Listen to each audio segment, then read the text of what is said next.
The sport of bodybuilding is known for its snowball effects. It's domino effects. It's follow the leader effects. Man, I tell you, Matt JANSEN is taking a beating.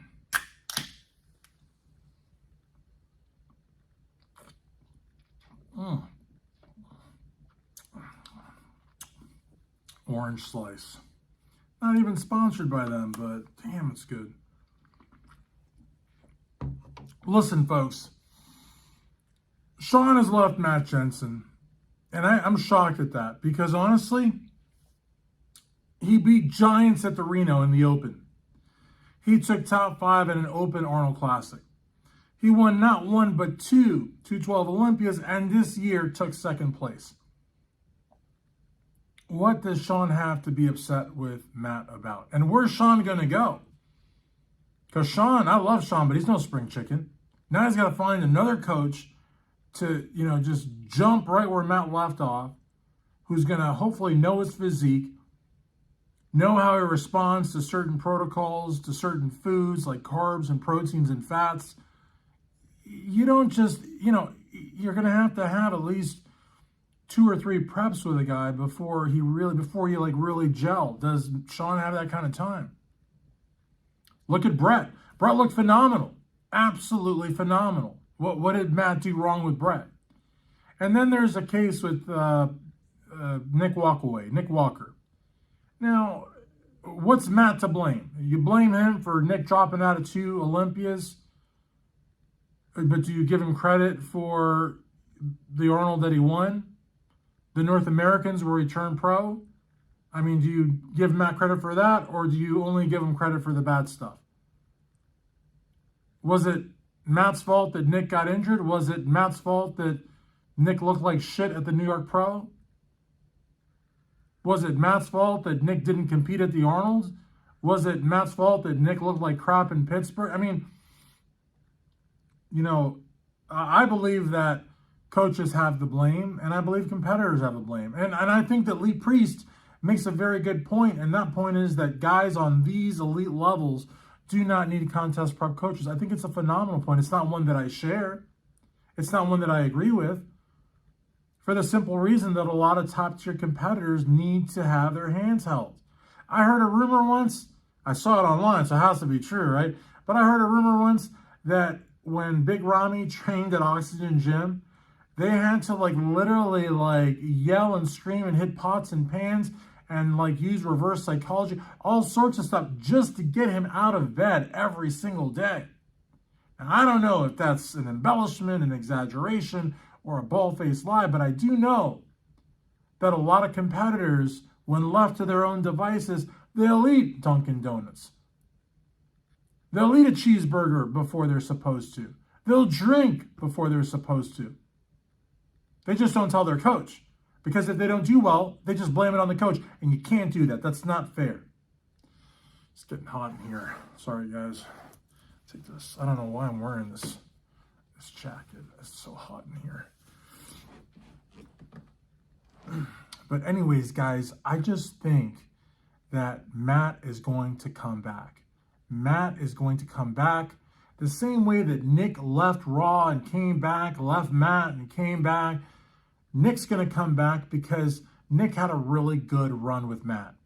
And Shaun, I love Shaun, but I'm shocked. If Shaun didn't leave Matt for the way that he got dropped from Raw, because he was a Raw-sponsored athlete and got dropped by the company that Matt, his coach, owns a piece of, if Shaun didn't leave him for that, I don't know why Shaun's leaving him now, unless, of course, it's just part of a chain reaction, a domino effect.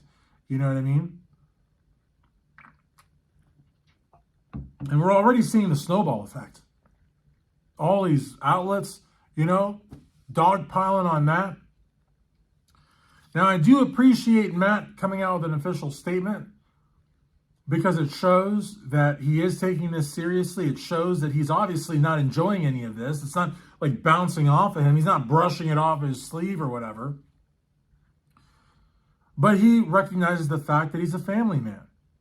And what the hell is wrong with bodybuilding fans? He puts out a post where he's like, sideline with his kids at a football game and people are talking about bodybuilding. There's a time and a place, folks. There's a time and a place.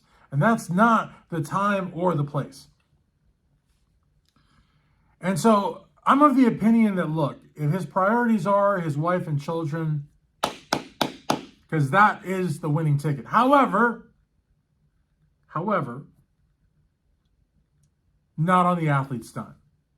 Because at the end of the day, if an athlete is paying a coach, they want that coach to write them a diet, to give them a training protocol, to give them a hormone protocol, and to be on top of it all.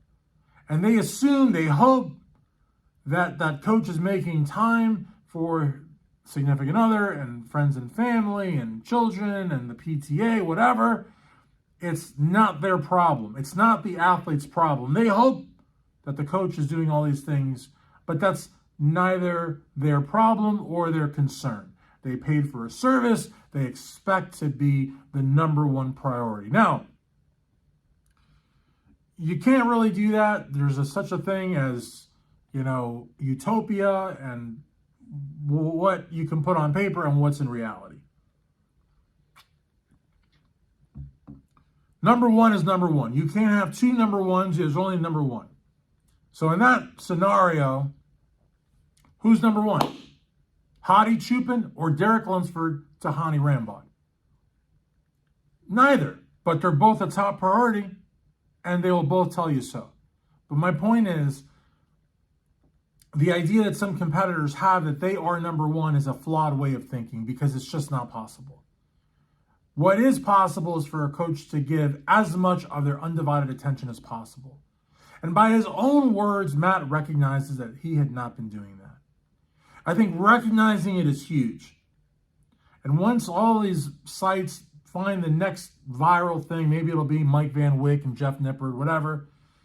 As soon as the pressure is let off of Matt, given his very candid, very honest statement, and given the track record that he's had with people like Nick Walkaway, like Sean Clarita, like Brett Wilkin, I suspect a lot of those guys are going to come back.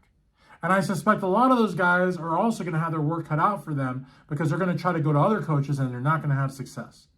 And I also believe that part of this snowball effect, this chain reaction, this domino effect, is because Samson left Milos and went with Marlena and won the Olympia. And now Shaun maybe thinks he can do that. Maybe Quinton thinks he can do that. Maybe Brett thinks he can do that. Maybe Nick thinks he can do that. And more power and best of luck to them all. But when they can't, and or when they work with a coach and it is a complete fail, I believe they'll come back.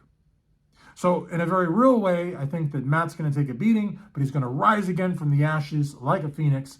And a lot of people that left his side will be begging to come back. Now the question is, how forgiving is Matt Jansen going to be? Because right now, nobody's talking about coming back. Nobody's talking about, backpedaling, backpacking. Backpedaling, not backpacking. Backpacking would be weird. Because now everybody's like, oh, we hate you, Matt. We hate you. But when the pressure's off, that statement's made the rounds, and the blood-sucking bodybuilding media is on to something else, and these guys cannot put together what they thought they could put together. Not only do I think they'll come back, but I think they'll come back before the 2025 Olympia. What say you? I almost forgot his name. Is Matt Jansen finished, or will he come back?